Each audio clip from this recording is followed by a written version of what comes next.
Welcome to Playing Above the Line. We're a podcast that takes a peek into the daily lives of community and business leaders. Each week, we uncover different views of the path to growth, leadership, and achieving success. I'm Dennis Sheeran. And I'm Alan Cave. Dennis and I are both shareholders at Hartman, Blackman & Kilgore. We're a full-service accounting and business consulting firm. As CPAs, we've had the unique opportunity to work with many different leaders and decided we wanted a way to share their incredible stories that we've learned along the way. This week, we're joined by Brad Israel. Brad serves as Chief Leadership Officer for 68 Ventures and all its core companies. Brad is committed to the study and application of leadership in all forms, and we're excited to dive in with him to learn more. All right, Alan, here we are, playing above the line. We are. It's another beautiful day on the Gulf Coast. Today, we are joined by Brad Israel. Brad, thanks for coming and being our guest today. Appreciate it. Happy to be here, guys. Thank you. So start just by telling us a little bit about yourself, your background, and what you're doing today. Okay. Grew up in Mobile and went to school up in Virginia, and 9/11 happened when I was a sophomore, and after doing some soul searching, joining the service once I graduated and became an infantry officer and went to airborne and ranger schools and was stationed over in Vicenza, Italy with a unit called the 173rd and did a deployment to Afghanistan with them. Came back and tried out to become a Green Beret and was accepted and went to the Special Forces qualification course and earned my Green Beret in 2011, the same year that I got married to my wonderful wife, Anna.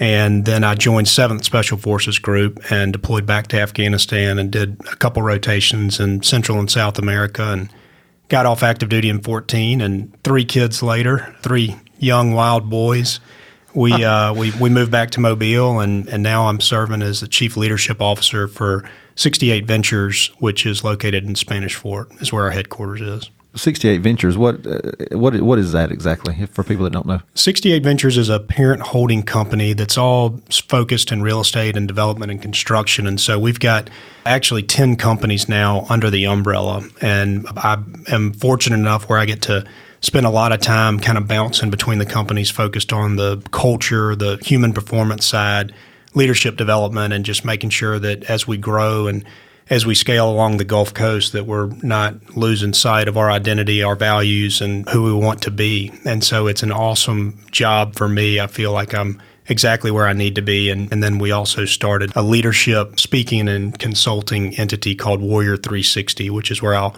spend more of my time as well. Let's be realistic. In business world and this day and time, and small businesses, medium-sized businesses, what have you, you rarely see the title Chief Leadership Officer. I love the title. Talk a little bit more about what that means daily, weekly, monthly, annually. To me, it is just a title, and it's something that when I got there, I had a lot to learn, especially about the industry specifically. Mm-hmm. Our largest of those companies is Truland Homes, and they'll build over 300 houses this year, and they've opened offices in Panama City and in Pensacola as well. But the day-to-day is a variety of things. And so we're constantly looking at forecasting on what we have coming up through our what we call kind of our 90-day sprints and how we associate our business plans to drive the performance at the individual and departmental team level so that we're hitting our goals and that we're able to give clarity and consistency as well as transparency to all of our teammates. And then also I get involved on what's probably a function of HR. We do outsource that, but with interviews, we're pretty fierce on the process and how we do that and helping folks along the way with planning what they want to do with their teams. We also use a tool called Insights, which is a self-awareness personality assessment. And so anybody that joins our teams goes through that. And for us, it's just a really fascinating way to, one, get to know somebody, get to know how they tick, what motivates them, what they value, areas that they may naturally need help being developed in. And then it just gives us the language and how to communicate and connect. Because as we all know, as leaders, it's not how you all should respond to me. I need to understand who you are, build a relationship with you, and then be able to meet you at your level too. And so if you're an introverted thinker and you're working with an extroverted feeler, you're going to be polar opposites. And you've got to understand that, and you're going to have strengths that you bring to bear. And that's what makes a strong team is you cover each other's blind spots and the weaknesses that I may have. Maybe one of you may be able to cover down on. And so it's a very effective tool and something, honestly, I wish I would have probably been more exposed to in the military, even working with small teams in the special operations communities. Well, let's circle back to that because your leadership position now, I would think would be very much shaped by your experiences in the Special Forces, the Green Berets, the Army, and that kind of thing. So talk about that, how that experience in working with teams that you really have to rely on each other to stay alive, how that shaped your leadership view and your leadership style as you apply it today. I'd say 99% of it probably comes from there. I mean, that was the best schooling I ever got. I had a wonderful mentor while I was at Hampton-Sydney College named General Sam Wilson, and he's the one that talked me out of dropping out of school when 9/11 happened, and he said, this war is going to be there when you graduate. So finish your degree and then you can go in. And something he told me that I always carried forward, and it was simple yet profound, and he used to always say, take care of the men and the men will take care of you. Mm-hmm. And we hear that quite often now in the business world, but what does that truly mean? How do you build those relationships? And an example I'd give you is we were deployed in the eastern provinces of Afghanistan in 2007, 2008. I had a team that when we were back in Europe, we were training and we gelled. We finally became a cohesive unit. 2 months into that deployment, the battalion commander called out to our little combat outpost, and he said, you've done a magnificent job, and because of that, I want to move you to a heavy weapons platoon. And I kind of fought him. I said, sir, this, with all due respect, these are my guys, and I want to finish this deployment with them. And he said, well, you don't have a choice. I've had to fire the lieutenant that was in Gamal, and I need you to go there, and I need you to get your things packed and get on the next bird. And so you obviously say, roger that, and you follow your orders. And so when I got there, the heavy weapons platoon was labeled as a group of misfits. They were not communicating. They were ill-disciplined. There was no care factor. They had weak leadership. So it was very frustrating going from where we had finally gotten a team trained up the way that we had to going back to the basics and having to start all over while in combat and while still going on mission. And what I realized, and a lot of it was through the help of families back along the Gulf Coast and Mobile and Baldwin counties, and then it reached out nationally, was we got all of my men adopted by families. And so a lot of these guys, it was go to war, go to jail, or they didn't have the upbringing that I was so fortunate to have down here, where there are family values and where you had parents that provided for you and gave you an opportunity to go to college. And so it was a huge growth moment for me, and just understanding what General Sam was talking about and then how you apply it in the real world. And so it wasn't just, hey, how you doing, and checking in on the guys, hey, we got another mission coming up. It was, you really got to know them. You got to know about their families. You got to know about their struggles. You were vulnerable. They were vulnerable. And that because of that, you built this trust, and this team ended up being probably, out of my 5 different elements that I led in combat, probably the most rewarding experience for me, because something went off when they started getting packages from strangers that they didn't know, and people telling them they were praying for them and how much they wanted to support them. And some of these guys still keep in touch with these families today. So 12 years later, they're still having a relationship with them. And so to me, that is so critical, because in life, the fulfillment we find is through the relationships that we have. It's not through how much money you go make or what you're doing here and there. It's the people that you touch, the lives you impact. And if I can leave that with anybody, then I feel like I've done my job. And so trying to bring that passion and energy into the business, into the private sector, is really where I want to hang my hat. And it's a long road, because attitude, behaviors, egos, all those different things play a role. And so you get the clashes, and you've got to work through them. And sometimes you're involved in them. And it's how do you come back and exercise a little empathy, a little grace, and some humility with what you want to accomplish, and then move forward from there. So a lot of that came from the military, because it's a bunch of type A's. You're freedom-fighting, barrel-chested warriors out there trying to go do our work. And there's a human side to it. And so when you're surrounded by violence, being able to pull back and go into a village and teach a hygiene class to a bunch of kids, or hand out soccer balls, it humanizes your men. And so when they get home and they're back with their spouses and their children, they're not so disengaged from what life is like back here. And so that was very important to me. And it's certainly 4 steps ahead of the everyday in the office now, but at the same time, you spend an extraordinary amount of time with the folks in your office. And so I wanted to genuinely be happy to see people and not have a knot in my stomach when I show up, because I've got to go see Brad today. That's what our goal should be. Life's too short for anything else, in my opinion. Yeah, that's great. Yeah. One of the things in your bio is that the study and application of leadership model form is something you're very interested in. So I got to guess that you don't believe that you can ever be an expert in leadership. No, I do not. What we try try to really impart upon everyone is the perpetual positive growth mindset. So another thing that General Sam, he was full of one-liners, and another one I'll share with y'all is his father shared with him when he returned from World War II. At a young age, he had lied about his age to enlist at 16, and he came back as a battlefield promoted lieutenant.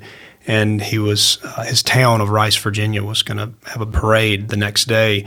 And he was lacing up his boots. I think he said he had a date that night, and his father walked into his room and he said, "Sammy, you know, your mom and I are incredibly proud of you and what you've accomplished, and you came home when so many others didn't, and we thank God for that. And we just want you to always be humble and to honor God for your ability to be here when some of your comrades are not." He said, "And so I want you to remember this. When you think you're green, you'll continue to grow. But when you think you're ripe, you've already begun to rot." And that was something that stuck with young Sam Wilson all the way through, to the age of 93 when he passed away. And so he told me before he died that he had learned more from my age group than he ever did from his own, just because he had that mindset. It was always learning. It was staying green. And because of that, it keeps you humble. And he was, he was the most educated individual I knew at a young age in college, and spoke 8 different languages, and was just thirsty to learn. And while his body failed him when he passed away, his mind was still sharp as a tack. So that's a testament to exactly what you stated. Yeah. Well, that's great. And obviously General Sam had a huge impact on your life. And it goes back to what we've talked about a lot on this podcast, and we thought that themes would emerge, and they have. And one of those is the personal relationship. I mean, it's interwoven in everything that we do, regardless of whether it's business, military, your personal life. All of the relationships are very important. So can you point to anybody else besides General Sam who's had an impact on your life, on your style of leadership? Sure. Certainly my parents. I mean, just being as fortunate and privileged, yet just watching how hard my father worked, and just how the sacrifices that they made for us to have the opportunities that we had. It just reminds me of not only the humility, but just the sacrifice that it takes to make, not only as a leader, but as a father, as a husband, as a brother, as a son, as a community member, any of that. And so you have to adapt and adopt the selfless service mentality. And I think the military certainly does that to you. But in any position,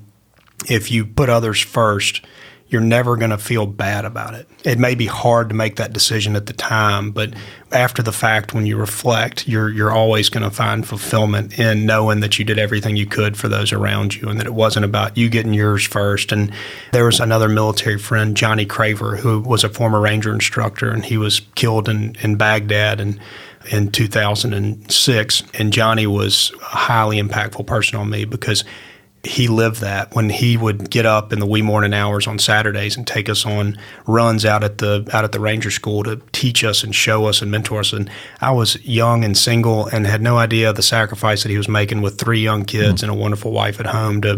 He didn't see them all week, and then the weekends he spent with us, because he wanted to make us better officers and better leaders, and told us the importance of going to Ranger School, because it's a credibility badge, because it means that you're willing to walk the walk and go through all the things and the tough situations to endure. And it's a hardcore leadership school. And another one is President Bush. I was fortunate enough to do a program in 2017 called the Presidential Leadership Scholars Program, and it was through both of the Bush Centers, as well as the Clinton Center and the LBJ Foundation. And just getting to spend time with both President Bush, President Clinton, and President Bush 41 was something that I'll remember for the rest of my life. And just listening to some of his stories. And the best thing about that program was there was no partisanship. It was everybody there. We had different beliefs and principles to a degree, but we exercised civility and humility with the way that we approached it. And so I was at dinner while we were in Dallas, and it was an amazing dinner. Only, I think, 6 of us were at the table with President Bush, and folks that were on both sides of the aisle, really. And I remember after that dinner, and tons of laughs and great stories, and just a man that really epitomizes care and humility, even though sometimes it wasn't portrayed that way. Anybody that has had the privilege to spend any time with him or study him will see that. And I think the presidential afterlife will continue to show that too. But one of my classmates walked up to me afterwards, and he said, I just really enjoyed that. I was not a fan of this man when he was in office, and I feel remorseful for that, because what I just witnessed was a really genuinely good, caring person. And I really enjoyed watching the interactions between you and the president and others in our class and getting to participate in it. And so just what he's doing now and just setting that example and just being a real person and watching how his team, his close cabinet members that were there with us, how they embraced each other, you could tell that they had something special. Even though they went through an enormous amount of adversity, he was able to inject humor at the right times. He cared about his folks. He cared about their families. He had nicknames for everybody. I mean, he was a very, very just extraordinary leader in my mind, especially with what he's doing for our veterans now too. He's dedicated his presidential afterlife to serving post 9/11 veterans, along with multiple other initiatives that he has at a global level. But he gets choked up even talking about it or talking to ones that he's built really strong relationships with. So he's certainly up there in my books too. That's amazing. That's great. Well, along that same line, talk a little bit more about Warrior 360. What's the purpose? What's that organization look like?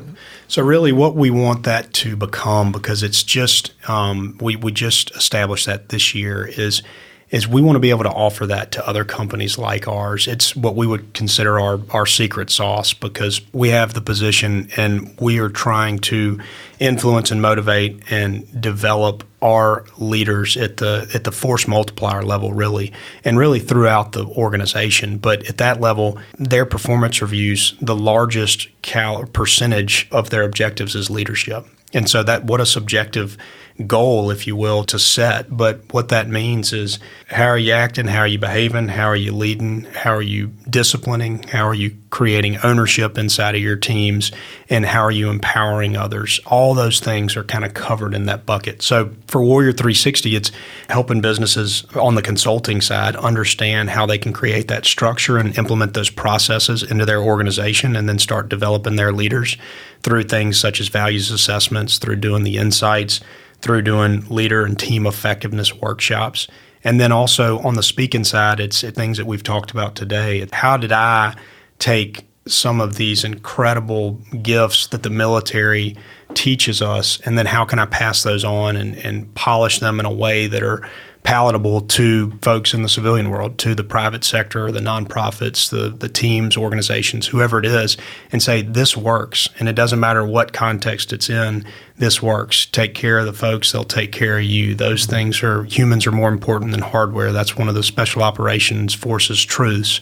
Being able to get in front of large crowds or small, intimate groups and share those messages and those stories and how they relate to us today and what we're doing. But that, in essence, is what it is. So it's on the speaking side and then on the consulting side. But we have to have a story worth telling in order to be able to go out and influence and inspire others. And so that's what we're committed to at 68 Ventures, is making sure that, one, we're successful and we can take care of our folks and secure the lives of their families as well, and then be able to go hopefully impact others to action because of what we're doing. And we've got a long way to go. We're certainly not the poster child at all, but we've messed up plenty of times. But we come back and apologize or listen and seek feedback and then try to do better. And we just went through the Gallup Engagement Index, and it was a great barometer for us to understand where we are doing really well and where we're not. And sometimes that feedback stings, and that's a great thing. And I'm just humbled that our folks are honest enough to give us that feedback so that we can say, yeah, this one, wow, this is a blind spot for us. So let's get after it and get it right. Every challenge, every mistake is a learning opportunity. The organizations like you guys that take that and acknowledge that are the ones that will have the opportunity for greater success. So that's great to hear. Talk a little bit about maybe what you're reading, what you're listening to right now, things that are influencing you.